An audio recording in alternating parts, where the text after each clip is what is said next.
नारायण नारायण नारायण नारायण। श्रीमद्भागवत दशम स्कंध अथ षष्ठीतमोऽध्यायः। 60वां अध्याय। श्री कृष्ण रुक्मिणी संवाद। श्री सुखदेव जी कहते हैं, परीक्षित, एक दिन समस्त जगत के परम पिता और ज्ञान दाता भगवान श्री कृष्ण रुक्मिणी जी के पलंग पर आराम से बैठे हुए थे। भीष्मक नंदिनी श्री रुक्मिणी जी सखियों के साथ अपने पतिदेव की सेवा कर रही थीं, उन्हें पंखा झल रही थीं। परीक्षित, जो सर्वशक्तिमान भगवान खेल खेल में ही इस जगत की रचना, रक्षा और प्रलय करते हैं, वही अजन्मा प्रभु अपनी बनाई हुई धर्म मर्यादाओं की रक्षा करने के लिए यदुवंशियों में अवतीर्ण हुए हैं। रुक्मिणी जी का महल बड़ा ही सुंदर था। उसमें ऐसे ऐसे चंदोवे तने हुए थे जिनमें मोतियों की लड़ियों की झालरें लटक रही थीं, मणियों के दीपक जगमगा रहे थे, बेला, चमेली के फूल और हार मह मह महक रहे थे। फूलों पर झुंड के झुंड भौरे गुंजार कर रहे थे। सुंदर सुंदर झरोखों की जालियों में से चंद्रमा की शुभ्र किरणें महल के भीतर छिटक रही थीं।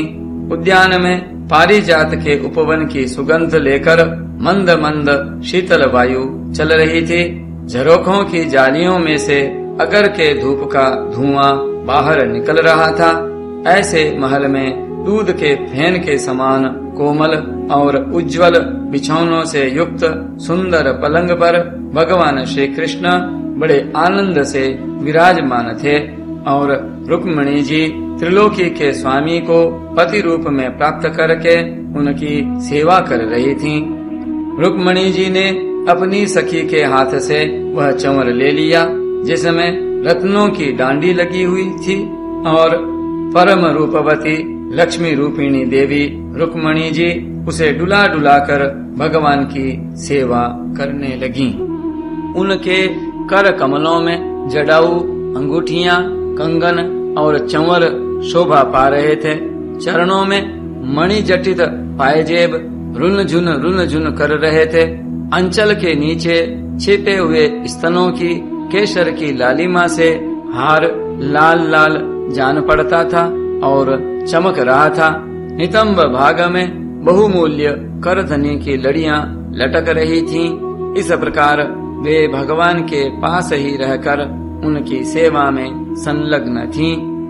रुक्मिणी जी की घुंघराली अलकें, कानों के कुंडल और गले के स्वर्णहार अत्यंत विलक्षण थे।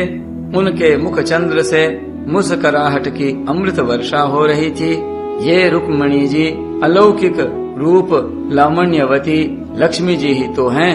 उन्होंने जब देखा कि भगवान ने लीला के लिए मनुष्य का सा शरीर ग्रहण किया है, तब उन्होंने भी उनके अनुरूप रूप प्रकट कर दिया। भगवान श्री कृष्ण यह देखकर बहुत प्रसन्न हुए कि रुक्मिणी जी मेरे परायण हैं, मेरी अनन्य प्रेयसी हैं। तब उन्होंने बड़े प्रेम से मुस्कुराते हुए उनसे कहा। भगवान श्री कृष्ण ने कहा, राजकुमारी, बड़े बड़े नरपति जिनके पास लोकपालों के समान ऐश्वर्य और संपत्ति है, जो बड़े महानुभाव और श्रीमान हैं तथा सुंदरता, उदारता और बल में भी बहुत आगे बढ़े हुए हैं, तुमसे विवाह करना चाहते थे। तुम्हारे पिता और भाई भी उन्हीं के साथ तुम्हारा विवाह करना चाहते थे। यहाँ तक कि उन्होंने वाग्दान भी कर दिया था। शिशुपाल आदि बड़े बड़े वीरों को, जो कामोन्मत्त होकर तुम्हारे याचक बन रहे थे, तुमने छोड़ दिया और मेरे जैसे व्यक्ति को, जो किसी प्रकार तुम्हारे समान नहीं है, अपना पति स्वीकार किया। ऐसा तुमने क्यों किया? सुंदरी, देखो, हम जरासंध आदि राजाओं से डरकर समुद्र की शरण में आ बसे हैं। बड़े बड़े बलवानों से हमने वैर बांध रखा है और प्रायः राज सिंहासन के अधिकार से भी हम वंचित हैं। सुंदरी, हम किस मार्ग के अनुयायी हैं, हमारा कौन सा मार्ग है, यह भी लोगों को अच्छी तरह मालूम नहीं है। हम लोग लौकिक व्यवहार का भी ठीक ठीक पालन नहीं करते, अनुनय विनय के द्वारा स्त्रियों को रिझाते भी नहीं। जो स्त्रियां हमारे जैसे पुरुषों का अनुसरण करती हैं, उन्हें प्रायः क्लेश ही क्लेश भोगना पड़ता है। सुंदरी, हम तो सदा के अकिंचन हैं, न तो हमारे पास कभी कुछ था और न रहेगा। ऐसे ही अकिंचन लोगों से हम प्रेम भी करते हैं और वे लोग भी हमसे प्रेम करते हैं। यही कारण है कि अपने को धनी समझने वाले लोग प्रायः हमसे प्रेम नहीं करते, हमारी सेवा नहीं करते। निष्किंचना वयं शश्वन् निष्किंचन जन प्रियः तस्मात् प्रायेण न ह्याढ्या मां भजन्ति सुमध्यमे। जिनका धन, कुल, ऐश्वर्य, सौंदर्य और आय अपने समान होती है, उन्हीं से विवाह और मित्रता का संबंध करना चाहिए। जो अपने से श्रेष्ठ या अधम हो, उनसे नहीं करना चाहिए। ययोरात्म समम वित्तम जन्मैश्वर्याकृतिर्भवः तयोर विवाहो मैत्री च नोत्तमाधमयोः क्वचित्। विदर्भ राजकुमारी, तुमने अपनी अदूरदर्शिता के कारण इन बातों का विचार नहीं किया और बिना जाने बुझे भिक्षुकों से मेरी झूठी प्रशंसा सुनकर मुझे गुणहीन को वर्ण कर लिया। अब भी कुछ बिगड़ा नहीं है, तुम अपने अनुरूप किसी श्रेष्ठ क्षत्रिय को वर्ण कर लो, जिसके द्वारा तुम्हारी इहलोक और परलोक की सारी आशा अभिलाषाएं पूरी हो सकें। सुंदरी, तुम जानती ही हो कि शिशुपाल, शाल्व, जरासंध, दंतवक्त्र आदि नरपति और तुम्हारा बड़ा भाई रुक्मी सभी मुझसे द्वेष करते थे। कल्याणी, वे सब बल पौरुष के मद से अंधे हो रहे थे, अपने सामने किसी को कुछ नहीं गिनते थे। उन दुष्टों का मान मर्दन करने के लिए ही मैंने तुम्हारा हरण किया था और कोई कारण नहीं था। निश्चय ही हम उदासीन हैं, हम स्त्री, संतान और धन के लोलुप नहीं हैं। निष्क्रिय और देह गेह से संबंध रहित दीप शिखा के समान साक्षी मात्र हैं। हम अपने आत्मा के साक्षात्कार से ही पूर्ण काम हैं, कृत कृत्य हैं। श्री सुखदेव जी कहते हैं, परीक्षित, भगवान श्री कृष्ण के क्षण भर के लिए भी अलग न होने के कारण रुक्मिणी जी को यह अभिमान हो गया था कि मैं इनकी सबसे अधिक प्यारी हूँ। इसी गर्व की शांति के लिए इतना कहकर भगवान चुप हो गए। परीक्षित, जब रुक्मिणी जी ने अपने परम प्रियतम पति त्रिलोकेश्वर भगवान की यह अप्रिय वाणी सुनी, जो पहले कभी नहीं सुनी थी, तब वे अत्यंत भयभीत हो गईं। उनका हृदय धड़कने लगा। वे रोते रोते चिंता के अगाध समुद्र में डूबने उतराने लगीं। वे अपने कमल के समान कोमल और नखों की लालिमा से कुछ कुछ लाल प्रतीत होने वाले चरणों से धरती कुरेदने लगीं। अंजन से मिले हुए काले काले आंसू केसर से रंगे हुए वक्षस्थल को धोने लगे। मुंह नीचे को लटक गया। अत्यंत दुख के कारण उनकी वाणी रुक गई और वे छिटकी सी रह गईं। अत्यंत व्यथा, भय और शोक के कारण विचार शक्ति लुप्त हो गई। वियोग की संभावना से वे तत्क्षण इतनी दुबली हो गईं कि उनकी कलाई का कंगन तक खिसक गया। हाथ का चंवर गिर पड़ा। बुद्धि की विकलता के कारण वे एकाएक अचेत हो गईं। केश बिखर गए और वे वायु वेग से उखड़े हुए केले के खंभे की तरह धरती पर गिर पड़ी। भगवान श्री कृष्ण ने देखा कि मेरी प्रेयसी रुक्मिणी जी हास्य विनोद की गंभीरता नहीं समझ रही हैं और प्रेम पाश की दृढ़ता के कारण उनकी यह दशा हो रही है। स्वभाव से ही परम कारुणिक भगवान श्री कृष्ण का हृदय उनके प्रति करुणा से भर गया। 4 भुजाओं वाले वे भगवान उसी समय पलंग से उतर पड़े और रुक्मिणी जी को उठा लिया तथा उनके खुले हुए केश पाशों को बांधकर अपने शीतल कर कमलों से उनका मुंह पोंछ दिया।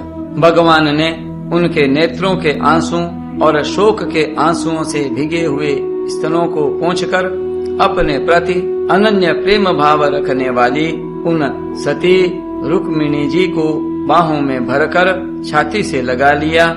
भगवान श्री कृष्ण समझाने बुझाने में बड़े कुशल और अपने प्रेमी भक्तों के एकमात्र आश्रय हैं। जब उन्होंने देखा कि हास्य की गंभीरता के कारण रुक्मिणी जी की बुद्धि चक्कर में पड़ गई है और वे अत्यंत दीन हो रही हैं, तब उन्होंने इस अवस्था के अयोग्य अपनी प्रेयसी रुक्मिणी जी को समझाया। भगवान श्री कृष्ण ने कहा, वैदर्भ नंदिनी, तुम मुझसे बुरा मत मानना, मुझसे रूठना नहीं। मैं जानता हूँ कि तुम एकमात्र मेरे ही परायण हो। मेरी प्रिय सहचरी, तुम्हारी प्रेम भरी बात सुनने के लिए ही मैंने हंसी हंसी में यह छलना की थी। मैं देखना चाहता था कि मेरे यूं कहने पर तुम्हारे लाल लाल होठ प्रणय कोप से किस प्रकार फड़कने लगते हैं। तुम्हारे कटाक्ष पूर्वक देखने से नेत्रों में कैसी लाली छा जाती है और भौहें चढ़ जाने के कारण तुम्हारा मुंह कैसा सुंदर लगता है। मेरी परम प्रिय सुंदरी, घर के काम धंधों में रात दिन लगे रहने वाले गृहस्थों के लिए घर गृहस्थी में इतना ही तो परम लाभ है कि अपनी प्रिय अर्धांगिनी के साथ हास परिहास करते हुए कुछ घड़ियां सुख से बिता ली जाती हैं। श्री सुखदेव जी कहते हैं, राजन, जब भगवान श्री कृष्ण ने अपनी प्राण प्रिया को इस प्रकार समझाया बुझाया, तब वे उन्हें इस बात का विश्वास हो गया कि मेरे प्रियतम ने केवल परिहास में ही ऐसा कहा था। अब उनके हृदय से यह भय जाता रहा कि प्यारे हमें छोड़ देंगे। परीक्षित, अब वे सल्लज्ज हास्य और प्रेम पूर्ण मधुर चितवन से पुरुष भूषण भगवान श्री कृष्ण का मुखारविंद निरखती हुई उनसे कहने लगी। रुक्मिणी जी ने कहा, कमल नयन, आपका यह कहना ठीक है कि ऐश्वर्य आदि समस्त गुणों से युक्त अनंत भगवान के अनुरूप मैं नहीं हूँ। आपकी समानता मैं किसी प्रकार नहीं कर सकती। कहाँ तो अपनी अखंड महिमा में स्थित तीनों गुणों के स्वामी तथा ब्रह्मा आदि देवताओं से सेवित आप भगवान, और कहाँ तीनों गुणों के अनुसार स्वभाव रखने वाली गुणमयी प्रकृति मैं, जिसकी सेवा कामनाओं के पीछे भटकने वाले अज्ञानी लोग ही करते हैं। भला मैं आपके समान कब हो सकती हूँ? स्वामिन, आपका यह कहना भी ठीक ही है कि आप राजाओं के भय से समुद्र में आ छिपे हैं, परंतु राजा शब्द का अर्थ पृथ्वी के राजा नहीं, तीनों गुण रूप राजा हैं। मानो आप उन्हीं के भय से अंतःकरण रूप समुद्र में चैतन्य घन अनुभूति स्वरूप आत्मा के रूप में विराजमान रहते हैं। इसमें संदेह नहीं कि आप राजाओं से वैर रखते हैं, परंतु वे राजा कौन है? यही अपनी दुष्ट इंद्रियां, इनसे तो आपका वैर है ही। और प्रभो, आप राज सिंहासन से रहित हैं, यह भी ठीक ही है, क्योंकि आपके चरणों की सेवा करने वालों ने भी राजा के पद को घोर अज्ञानांधकार समझकर दूर से ही दुत्कार रखा है। फिर आपके लिए तो कहना ही क्या है। आप कहते हैं कि हमारा मार्ग स्पष्ट नहीं है और हम लौकिक पुरुषों जैसा आचरण भी नहीं करते। यह बात भी निस्संदेह सत्य है, क्योंकि जो ऋषि मुनि आपके पाद पद्मों का मकरंद रस सेवन करते हैं उनका मार्ग भी अस्पष्ट रहता है और विषयों में उलझे हुए नर पशु उसका अनुमान भी नहीं लगा सकते। और हे अनंत, आपके मार्ग पर चलने वाले आपके भक्तों की भी चेष्टाएं जब प्रायः अलौकिक ही होती हैं, तब समस्त शक्तियों और ऐश्वर्यों के आश्रय आपकी चेष्टाएं अलौकिक हों, इसमें तो कहना ही क्या है। आपने अपने को अकिंचन बतलाया है, परंतु आपकी अकिंचनता दरिद्रता नहीं है। उसका अर्थ यह है कि आपके अतिरिक्त और कोई वस्तु न होने के कारण आप ही सब कुछ हैं। आपके पास रखने के लिए कुछ नहीं है, परंतु जिन ब्रह्मा आदि देवताओं की पूजा सब लोग करते हैं, भेंट देते हैं, वे ही लोग आपकी पूजा करते रहते हैं। आप उनके प्यारे हैं और वे आपके प्यारे हैं।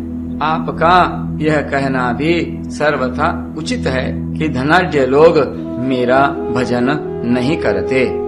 जो लोग अपनी धनाढ्यता के अभिमान से अंधे हो रहे हैं और इंद्रियों को तृप्त करने में ही लगे हैं, वे न तो आपका भजन सेवन ही करते हैं और न तो यह जानते हैं कि आप मृत्यु के रूप में उनके सिर पर सवार हैं। जगत में जीव के लिए जितने भी वांछनीय पदार्थ हैं, धर्म, अर्थ, काम, मोक्ष, उन सब के रूप में आप ही प्रकट हैं। आप समस्त वृत्तियों, प्रवृत्तियों, साधनों, सिद्धियों और साध्यों के फल स्वरूप हैं। विचारशील पुरुष आपको प्राप्त करने के लिए सब कुछ छोड़ देते हैं। भगवान, उन्हीं विवेकी पुरुषों का आपके साथ संबंध होना चाहिए। जो लोग स्त्री पुरुष के सहवास से प्राप्त होने वाले सुख या दुख के वशीभूत हैं, वे कदापि आपका संबंध प्राप्त करने के योग्य नहीं हैं। त्वं वै समस्त पुरुषार्थमयः फलात्मा यद्वांछया सुमतयो विसृजन्ति कृत्स्नम् तेषां विभो समुचितो भवतः समाजः पुंसः स्त्रियाश्च रतयोः सुख दुःखिनोर्न। यह ठीक है कि भिक्षुकों ने आपकी प्रशंसा की है, परंतु किन भिक्षुकों ने? उन परम शांत सन्यासी महात्माओं ने आपकी महिमा और प्रभाव का वर्णन किया है, जिन्होंने अपराधी से अपराधी व्यक्ति को भी दंड न देने का निश्चय कर लिया है। त्वं न्यस्त दंड मुनिभिर गदितानुभावः। मैंने अदूरदर्शिता से नहीं, इस बात को समझते हुए आपको वर्ण किया है कि आप सारे जगत के आत्मा हैं और अपने प्रेमियों को आत्मदान करते हैं। आत्मा आत्मदश्च जगताम इति में वृतोसी। मैंने जानबूझकर उन ब्रह्मा और देवराज इंद्र आदि का भी इसलिए परित्याग कर दिया है कि आपकी भौहों के इशारे से पैदा होने वाला काल अपने वेग से उनकी आशा अभिलाषाओं पर पानी फेर देता है। फिर दूसरों की शिशुपाल, दंतवक्त्र या जरासंध की तो बात ही क्या है।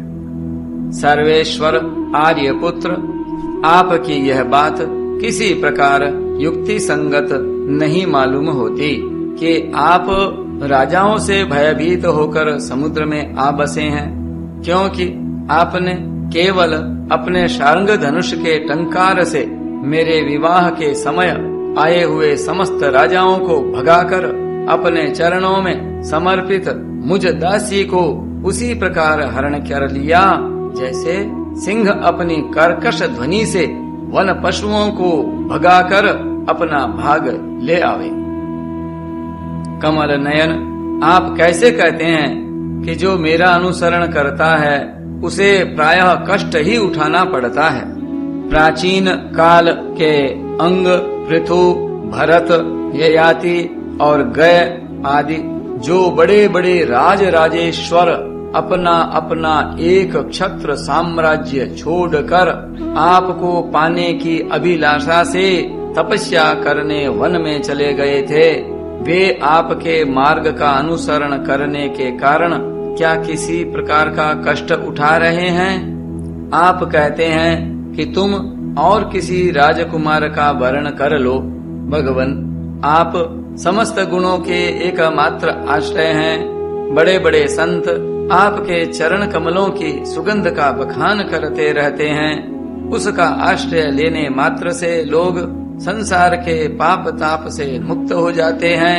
लक्ष्मी सर्वदा उन्हीं में निवास करती हैं। फिर आप बतलाइए कि अपने स्वार्थ और परमार्थ को भली भांति समझने वाली ऐसी कौन सी स्त्री है जिसे एक बार उन चरण कमलों की सुगंध सूंघने को मिल जाए और फिर वह उनका तिरस्कार करके ऐसे लोगों को वर्ण करे जो सदा मृत्यु, रोग, जन्म, जरा आदि भयों से युक्त हैं।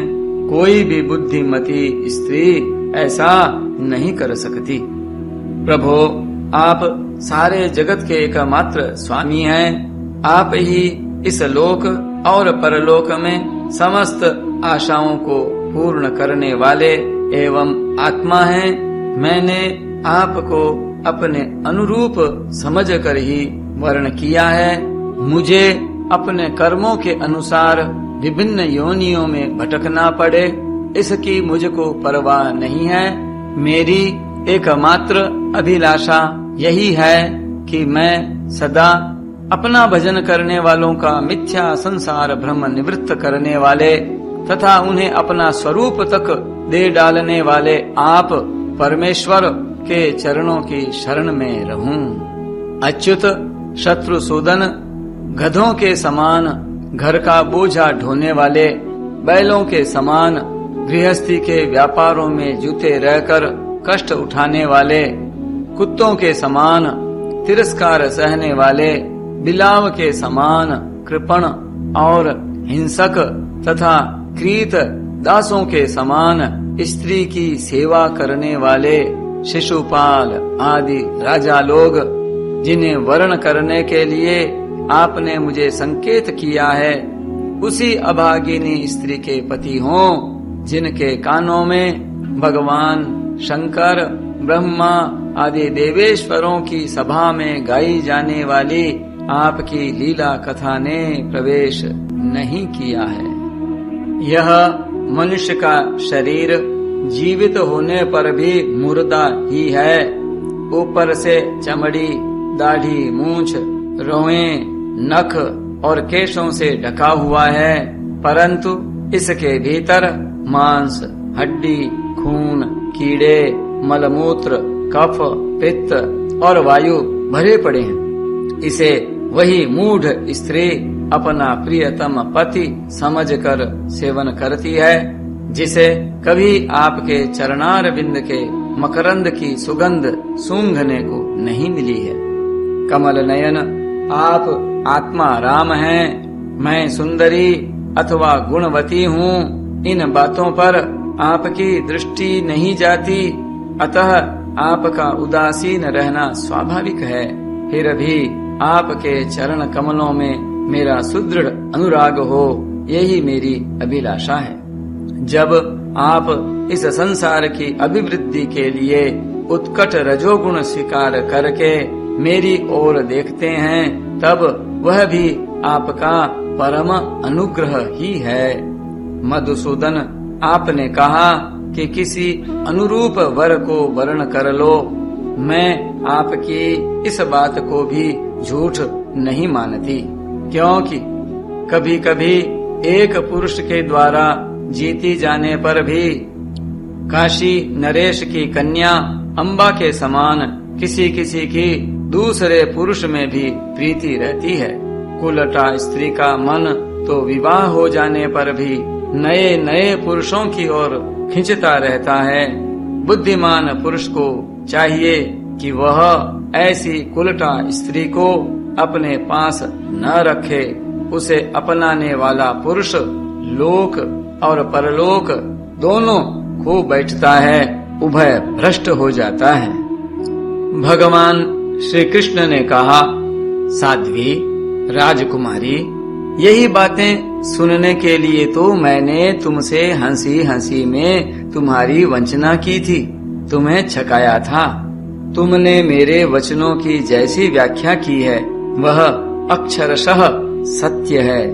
सुंदरी, तुम मेरी अनन्य प्रेयसी हो, मेरे प्रति तुम्हारा अनन्य प्रेम है। तुम मुझसे जो जो अभिलाषाएं करती हो वे तो तुम्हें सदा सर्वदा प्राप्त ही हैं, और यह बात भी है कि मुझसे की हुई अभिलाषाएं सांसारिक कामनाओं के समान बंधन में डालने वाली नहीं होती, बल्कि वे समस्त कामनाओं से मुक्त कर देती हैं। पुण्यमयी प्रिय, मैंने तुम्हारा पति प्रेम और पातिव्रत्य भी भली भांति देख लिया। मैंने उल्टी सीधी बात कह कह कर तुम्हें विचलित करना चाहा था, परंतु तुम्हारी बुद्धि मुझसे तनिक भी इधर उधर न हुई। प्रिय, मैं मोक्ष का स्वामी हूँ, लोगों को संसार सागर से पार करता हूँ। जो सकाम पुरुष अनेक प्रकार के व्रत और तपस्या करके दाम्पत्य जीवन के विषय सुख की अभिलाषा से मेरा भजन करते हैं, वे मेरी माया से मोहित हैं। मानिनी प्रिय, मैं मोक्ष तथा संपूर्ण संपदाओं का आश्रय हूँ, अधीश्वर हूँ। मुझ परमात्मा को प्राप्त करके भी जो लोग केवल विषय सुख के साधन संपत्ति की ही अभिलाषा करते हैं, मेरी पराभक्ति नहीं चाहते, वे बड़े मंद भागी हैं। क्योंकि विषय सुख तो नरक में और नरक के ही समान सूकर कुकर आदि योनियों में भी प्राप्त हो सकते हैं, परंतु उन लोगों का मन तो विषयों में ही लगा रहता है, इसलिए उन्हें नरक में जाना भी अच्छा जान पड़ता है। गृहेश्वरी प्राणप्रिय, यह बड़े आनंद की बात है कि तुमने अब तक निरंतर संसार बंधन से मुक्त करने वाली मेरी सेवा की है। दुष्ट पुरुष ऐसा कभी नहीं कर सकते। जिन स्त्रियों का चित्त दूषित कामनाओं से भरा हुआ है और जो अपनी इंद्रियों की तृप्ति में ही लगी रहने के कारण अनेकों प्रकार के छल छंद रचती रहती हैं, उनके लिए तो ऐसा करना और भी कठिन है। मानिनी, मुझे अपने घर भर में तुम्हारे समान प्रेम करने वाली भार्या और कोई दिखाई नहीं देती, क्योंकि जिस समय तुमने मुझे देखा न था, केवल मेरी प्रशंसा सुनी थी, उस समय भी अपने विवाह में आए हुए राजाओं की उपेक्षा करके ब्राह्मण के द्वारा मेरे पास गुप्त संदेश भेजा था। तुम्हारा हरण करते समय मैंने तुम्हारे भाई को युद्ध में जीत कर उसे विरूप कर दिया था और अनिरुद्ध के विवाहोत्सव में चौसर खेलते समय बलराम जी ने तो उसे मार ही डाला, किंतु हमसे वियोग हो जाने की आशंका से तुमने चुपचाप वह सारा दुख सह लिया, मुझसे एक बात भी नहीं कही। तुम्हारे इस गुण से मैं तुम्हारे वश हो गया हूँ। तुमने मेरी प्राप्ति के लिए दूत के द्वारा अपना गुप्त संदेश भेजा था, परंतु जब तुमने मेरे पहुँचने में कुछ विलंब होता देखा, तब तुम्हें यह सारा संसार सूना दिखने लगा। उस समय तुमने अपना यह सर्वांग सुंदर शरीर किसी दूसरे के योग्य न समझकर इसे छोड़ने का संकल्प कर लिया था। तुम्हारा यह प्रेम भाव तुम्हारे ही अंदर रहे, हम इसका बदला नहीं चुका सकते।